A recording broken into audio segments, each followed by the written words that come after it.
India में जो भी मेडिसिन या कॉस्मेटिक हम यूज़ करते हैं वो सेफ़ है या नहीं, इफ़ेक्टिव है या नहीं और फेक है या नहीं, ये कौन डिसाइड करता है? बच्चों, ये डिसाइड करता है ड्रग एंड कॉस्मेटिक एक्ट 1940।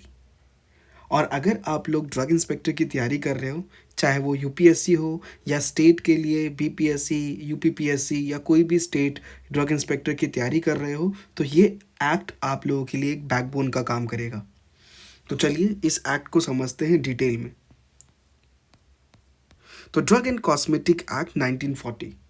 सबसे पहले 1940 से पहले ये ड्रग बेसिकली, क्वेश्चन ये आता है सबसे पहले कि ये ड्रग बेसिकली इंट्रोड्यूस क्यों हुआ, मतलब ज़रूरत क्या थी इस एक्ट की, why this act was actually introduce, purpose क्या था। तो बच्चों 1940 से पहले, 1940 से पहले ड्रग्स की और कॉस्मेटिक्स की कोई भी क्वालिटी पे कंट्रोल नहीं था। सबसे पहला पॉइंट तो ये हो गया। उस समय पे फ्रीली जो है फेक और हार्मफुल मेडिसिन सोल्ड होते थे जो पब्लिक हेल्थ के लिए काफ़ी रिस्की थे।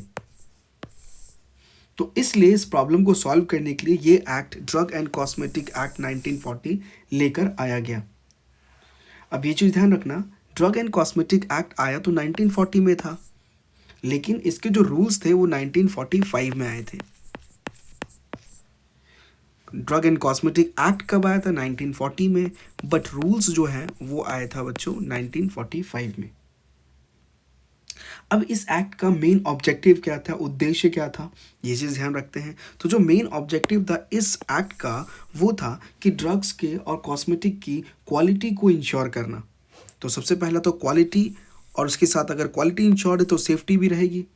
तो क्वालिटी और सेफ्टी को इंश्योर करना। सेकेंड पॉइंट ध्यान रखिएगा कि इन ड्रग्स और कॉस्मेटिक्स के मैन्युफैक्चर को, सेल को और डिस्ट्रीब्यूशन को कंट्रोल करना।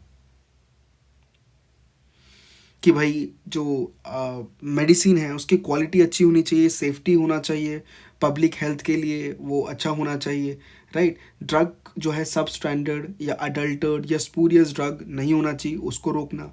मैन्युफैक्चरिंग, सेल और डिस्ट्रीब्यूशन को रेगुलेट करना। तो ये सारी चीज़ें इस एक्ट का एक मेन ऑब्जेक्टिव था। अब थोड़े ईयर और रूल्स की बात कर लेते हैं। तो बच्चों ईयर की बात करते हैं तो ईयर में याद रखिएगा इस एक्ट को इनैक्ट किया गया था 1940 में। ये एक्ट 1940 में इनैक्ट हुआ था, बट इसके जो रूल्स थे वो इम्प्लीमेंट हुए थे 1945 में। एक्ट बेसिकली फ्रेमवर्क होता है जस्ट, और रूल्स हैं कि हम उन एक्ट में जो चीज़ें मेंशन्ड है उसको हम ग्राउंड लेवल पे कैसे इस्तेमाल करेंगे, कैसे इम्प्लीमेंट करेंगे, वो सारी चीज़ें रूल्स में मेंशन्ड है। अब बात करते हैं रेगुलेटरी अथॉरिटीज़ की। ये सबसे इम्पॉर्टेंट है एग्जामिनेशन पॉइंट ऑफ व्यू से, रेगुलेटरी अथॉरिटीज़। तो बच्चों ये ध्यान रखिएगा कि सेंट्रल लेवल पे होता है जो रेगुलेटरी अथॉरिटी है वो है Central Drug Standard Control Organisation, CDSCO। बच्चों इसका जो हेड है वो है drug controller general of India, DGCI। DGCI stands for drug controller general of India, DGCI। लेकिन हम स्टेट की बात करें तो जो स्टेट है बच्चों उसका जो याद रखिएगा ड्रग कंट्रोल डिपार्टमेंट स्टेट का होता है, वो रेगुलेटरी अथॉरिटी होती है स्टेट के लिए। और उसके लिए जो की ऑफिसर होते हैं बच्चों, याद रखिए लाइसेंसिंग अथॉरिटी स्टेट की अपनी अलग होगी। और उसके लिए बच्चों इन सभी चीज़ों को ग्राउंड लेवल पे ऑपरेट करने के लिए ड्रग इंस्पेक्टर होते हैं, जिसके लिए आप लोग प्रिपेयर कर रहे हो, राइट। तो ये चीज़ ध्यान रखिएगा।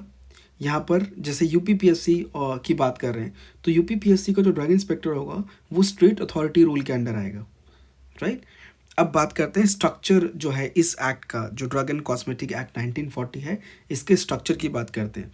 तो बच्चों इस एक्ट के अंदर टोटल जो है वो 4 चैप्टर्स हैं, टोटल 38 सेक्शंस हैं और बहुत सारे स्केड्यूल्स हैं। याद रखिएगा डिफरेंट डिफरेंट स्केड्यूल्स हैं। इन सभी को मैं एक अलग वीडियो में अलग अलग समझाऊंगा, अलग अलग चैप्टर्स, चारों चैप्टर्स को अलग वीडियोस में, सेक्शंस को अलग वीडियोस में, और स्केड्यूल को एक वीडियो में विद सम गुड और इम्पॉर्टेंट पूरे जितने भी स्केड्यूल्स हैं वो कुछ अच्छे निमोनिक्स और स्टोरी के फॉर्म में पूरा याद करवा दूंगा। तो स्केड्यूल याद रखिएगा, बहुत सारे स्केड्यूल्स हैं, मल्टीपल स्केड्यूल्स हैं। एग्जाम में डायरेक्ट क्वेश्चन आता है कि how many chapters and sections are there under the drug and cosmetic act 1940। तो चैप्टर तो आपको पता चल गया 4 होते हैं, सेक्शंस 38 हैं, और स्केड्यूल्स के लिए मैं एक अलग वीडियो बनाऊंगा, उसमें आप लोगों को सारा समझाऊंगा। अब थोड़ी डेफिनेशंस हैं जो सेक्शन 3 के अंतर्गत आती है, कुछ कुछ डेफिनेशंस हैं वो याद रखना। तो बच्चों ये डेफिनेशन में सबसे पहले याद रखिएगा मिस ब्रांडेड ड्रग। भाई मिस ब्रांडेड ड्रग क्या होता है, एडल्टर ड्रग क्या होता है, या फिर स्पूरियस ड्रग क्या होता है जो सबसे मोस्ट सीरियस ऑफेंस है। तो ये बच्चों अलग अलग हैं, एक एक करके मैं आपको समझाता हूँ।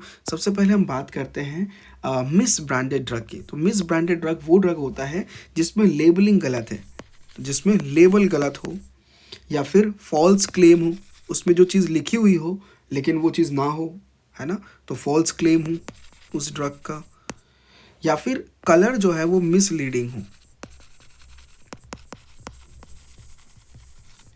तो अगर ऐसा कुछ है तो वो मिस ब्रांडेड ड्रग के अंदर आएगा, ये इसकी डेफिनेशन है।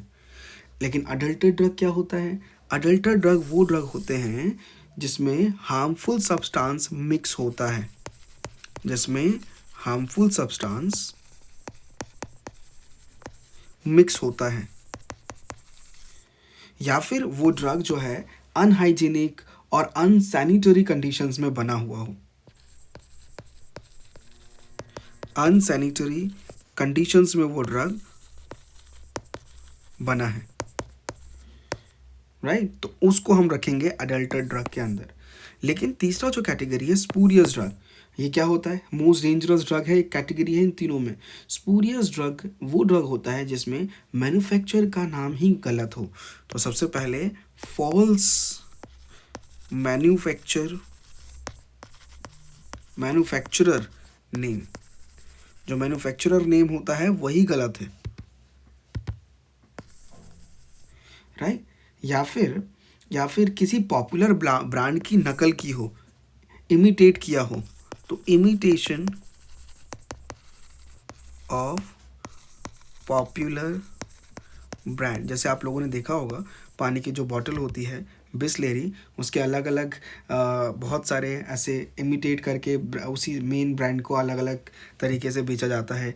बिलसेरी, बिसलेरी का ही एक अलग अलग करके ऐसे बेचा गया। सिमिलरली ड्रग के केस में भी जो बहुत पॉपुलर मैन्युफैक्चरर है, ब्रांड है, उसी का इमिटेट करके कुछ दिखना सेम टाइप का दिखता हुआ इमिटेट करके बनाया, वो भी अगर कर रहे हैं तो स्पूरियस ड्रग की कैटेगरी में आएगा, राइट, या फिर ड्रग ही फेक हो। ठीक है, स्पूरियस ड्रग अगर पाया जाता है तो सबसे स्ट्रिक्ट पनिशमेंट्स होती है, क्योंकि ये सबसे मोस्ट सीरियस ऑफेंस है। हालांकि ऑफेंस तो सब में ही है, सबके लिए कुछ ना कुछ पेनाल्टीज़ हैं, लेकिन सबसे ज़्यादा डेंजरस जो है स्ट्रिक्ट पनिशमेंट स्पूरियस ड्रग के कैटेगरी में होता है। अब बात करते हैं सेक्शन 80 के तहत प्रोहिबिशन ऑफ ड्रग्स। मतलब सेक्शन 80 के अकॉर्डिंग माना गया है कि जो एडल्टर ड्रग हो गए या मिस ब्रांडेड ड्रग हो गए या स्पूरियस ड्रग हैं, बिना किसी लाइसेंस के अगर ये सारे ड्रग्स पाए जा रहे हैं, मतलब ये ड्रग तो ऑलरेडी नहीं होना चाहिए, सारे ही कैटेगरी जो डिफाइन की गई है वो सारे के सारे ऑफेंस की कैटेगरी में आएंगे। तो मैंने अभी आप लोगों को ये सब समझा दिया है। मिस ब्रांडेड, फॉल्स और मिसलीडिंग लेबल हो, या रॉन्ग क्लेम्स हो, या इम्प्रॉपर कलरिंग हो, अडल्ट वाले केस में हार्मफुल सब्सटेंस मिक्स हो, अनहाइजीनिक कंडीशन में बनाया गया हो, या क्वालिटी कॉम्प्रोमाइज़ हो, स्पूरियस ड्रग जो है वह मैन्युफैक्चरर का नाम गलत हो, या किसी बड़े ब्रांड का इमिटेट किया गया हो, या कम्प्लीटली ही वो प्रोडक्ट ही फेक हो। सबसे ज़्यादा सीवियर पनिशमेंट इसी कैटेगरी में होती है। ठीक है, ये चीज़ ध्यान रखिएगा। अब मैन्युफैक्चर, सेल या डिस्ट्रीब्यूशन प्रोहिबिटेड होगा अगर ड्रग क्या है, मिस ब्रांडेड है, एडल्टर्ड है या स्पूरियस है, या फिर बिना लाइसेंस के कोई ड्रग बेच रहा है। तो उस केस में याद रखिएगा कि मैन्युफैक्चर, सेल या डिस्ट्रीब्यूशन तीनों चीज़ ही प्रोहिबिटेड होगा, रोका गया होगा। ठीक है, नेक्स्ट बात करते हैं manufacture and sale of drug की। ठीक है, तो बच्चों याद रखना कि मैन्युफैक्चरिंग की बात करते हैं, किसी भी ड्रग को बनाने के लिए लाइसेंस जो है वो कंपलसरी होता है, और उसके साथ ही वो जहाँ पर भी मैन्युफैक्चरिंग साइट है वहाँ पर जो भी मैन्युफैक्चरिंग कर रहा है वहाँ पर एक क्वालिफाइड टेक्निकल स्टाफ होना चाहिए, और वो सारा स्टाफ मिलके गुड मैन्युफैक्चरिंग प्रैक्टिसेस को फॉलो करना चाहिए। जीएमपी जो है, गाइडलाइंस जो है वो फॉलो करनी चाहिए। ठीक है, और रेगुलर इंस्पेक्शन होता रहेगा ताकि आप लोग क्वालिटी और स्टैंडर्ड को मेंटेन कर रहे हैं कि नहीं, जो भी मैन्युफैक्चरर। ठीक है। सेल की बात करते हैं तो रिटेल और होलसेल लाइसेंस जो है वो मैंडेटरी होता है, और प्रिस्क्रिप्शन ड्रग जो है वो रूल अप्लाई होता है। बिना प्रिस्क्रिप्शन वाले drug over the counter drug नहीं हो सकते। प्रिस्क्रिप्शन वाले ड्रग जो है वो प्रिस्क्रिप्शन से ही दिया जाएगा। ये याद रखना, रिटेल एंड होलसेल लाइसेंस होना चाहिए, प्रिस्क्रिप्शन ड्रग पे कंट्रोल, राइट, और रिकॉर्ड प्रॉपरली मेंटेन होना चाहिए। तो अगर लाइसेंस नहीं है, सेल्स अगर हो रही है, रिटेल हो या होलसेल हो, अगर लाइसेंस नहीं है, वो भी एक ऑफेंस है under the drug and cosmetic act 1940। सबसे ज़्यादा जो हाई इल्ड एरिया होता है वो है बच्चों स्केड्यूल्स। तो स्केड्यूल से बहुत सारे क्वेश्चन आते हैं, ऑल्दो मैं स्केड्यूल्स के अलग से एक वीडियो बनाऊंगा, ठीक है। ये जस्ट एक ओवरव्यू है ड्रग एंड कॉस्मेटिक एक्ट का कि भाई होता क्या है, इसमें क्या रूल्स हैं, क्या क्या चीज़ें होती हैं, कितने चैप्टर्स हैं। ये जस्ट ओवरव्यू वीडियो है ताकि आपको एक आइडिया लग जाए। इस ड्रग एंड कॉस्मेटिक एक्ट 1940 के अंदर तक जाने से पहले इसको देखने से एक बहुत अच्छा आइडिया लग जाएगा। बात करते हैं हाँ स्केड्यूल्स की। तो स्केड्यूल एक हाई इल्ड एरिया है, बहुत सारे क्वेश्चन स्केड्यूल से डायरेक्टली आए हुए हैं प्रीवियस ईयर एग्जाम्स में। तो ये स्केड्यूल्स के लिए मैं एक अलग वीडियो बनाऊंगा। अभी मैं कुछ इंपॉर्टेंट स्केड्यूल्स को बता देता हूँ। स्केड्यूल सी और C1 में बायोलॉजिकल्स आते हैं बच्चों, जैसे वैक्सीन, सीरा। स्केड्यूल जी में याद रखना ये बेसिकली कॉशन लेवल है, it is basically dangerous to take this preparation, ठीक है। तो ये याद रखना, ये एक डेंजरस ड्रग की कैटेगरी में आएगा। स्केड्यूल एच जो है वो ड्रग्स होते हैं जो प्रिस्क्रिप्शन के बिना नहीं दिया जाता, प्रिस्क्रिप्शन रिक्वायर्ड होता है। स्केड्यूल एक्स में नार्कोटिक और साइकोट्रॉपिक ड्रग्स आते हैं, और इनके लिए एक स्पेशल स्टोरेज कंडीशन और रिकॉर्ड मेंटेन करना ज़रूरी है। तो स्केड्यूल बेस्ड MCQ गारंटीड होता है, आता ही आता है। ये एक हाई यील्ड एग्ज़ाम एरिया है, ठीक है। अब मैं बात कर लेता हूँ बच्चों सेक्शन 22 की। सेक्शन 22 में बेसिकली ड्रग इंस्पेक्टर के पावर्स का जिक्र किया गया है। अब पावर्स में क्या क्या होता है कि जो ड्रग इंस्पेक्टर होता है वो प्रीमिसेस को कभी भी इंस्पेक्ट कर सकता है, जाके सैंपल ले सकता है। अगर कुछ मिसलीडिंग पाया गया तो वो वहाँ पर मैन्युफैक्चरिंग साइट को सीज़ कर सकता है। रिकॉर्ड्स वगैरह देखने के बाद ही can seize drugs and records and basically search कर सकते हैं कभी भी drug inspector without warrant also, ठीक है।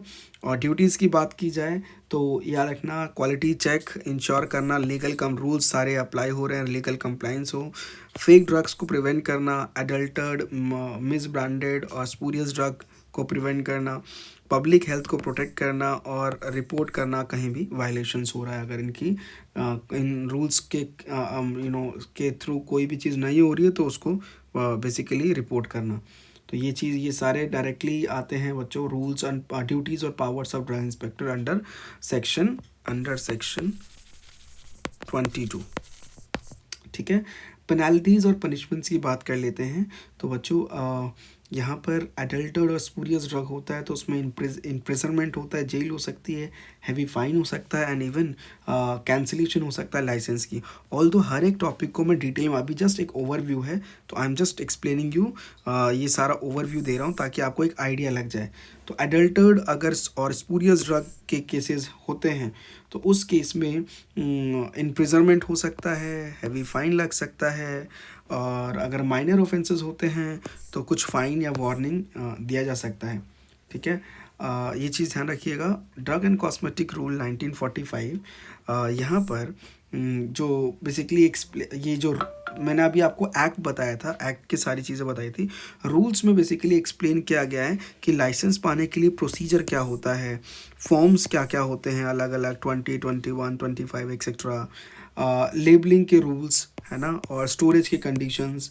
तो एक्ट बेसिकली जस्ट एक फ्रेमवर्क है, एक्ट इज़ अ फ्रेमवर्क। और जो रूल्स है ना वो बेसिकली किस तरीके से ग्राउंड लेवल पे उसका इस्तेमाल किया जाएगा, अप्लाई किया जाएगा, इम्प्लीमेंट किया जाएगा, वो रूल्स हैं। इम्प्लीमेंटेशन, ठीक है। सो ड्रग इंस्पेक्टर का पेपर क्लियर करने के लिए सेक्शंस याद होना चाहिए, स्केड्यूल स्ट्रांग होने चाहिए, और इंस्पेक्टर्स की पावर क्रिस्टल क्लियर होनी चाहिए। PYQs अच्छे से कर लीजिएगा। और ड्रग एंड कॉस्मेटिक एक्ट सिर्फ एक लॉ ही नहीं बच्चों, ये पब्लिक हेल्थ का शील्ड है। तो अगर आप इस एक्ट को मास्टर कर लेते हो तो ड्रग इंस्पेक्टर बनने से कोई भी नहीं रोक सकता। आई होप आप लोगों को ये पूरा ओवरव्यू समझ में आया बच्चों, दिस इज़ क्लियर, है ना। एक फाइनल मैसेज रहेगा आप लोगों के लिए, आप लोगों को सारे ड्रग लॉज में ये ड्रग एंड कॉस्मेटिक एक्ट में जितने भी स्केड्यूल्स हैं, जितने भी आपके पावर्स हैं, सेक्शंस हैं, और PYQ प्रीवियस ईयर का देख के ज़रूर जाइएगा। तो स्मार्ट प्रैक्टिस के साथ अगर ये सब कर लेते हो तो it is very very very sure कि you can become a drug inspector. So all the very best. ये ओवरव्यू उम्मीद करता हूँ आपको समझ में आया कि भाई drug and cosmetic act actually है क्या, इसमें क्या क्या मैंशनड है। तो ये जस्ट एक ओवरव्यू था, इसको बहुत डिटेल में मैं बताऊंगा आपको आने वाली वीडियोस में, अलग अलग चैप्टर्स, स्केड्यूल्स और ये सब ऑफेंसेस, पेनल्टीज, ड्यूटीज़, पावर, ये सब कुछ मैं बताने वाला हूँ। तो stay tuned on inside pharma YouTube channel. मिलते हैं अगले वीडियो में। Thank you so much.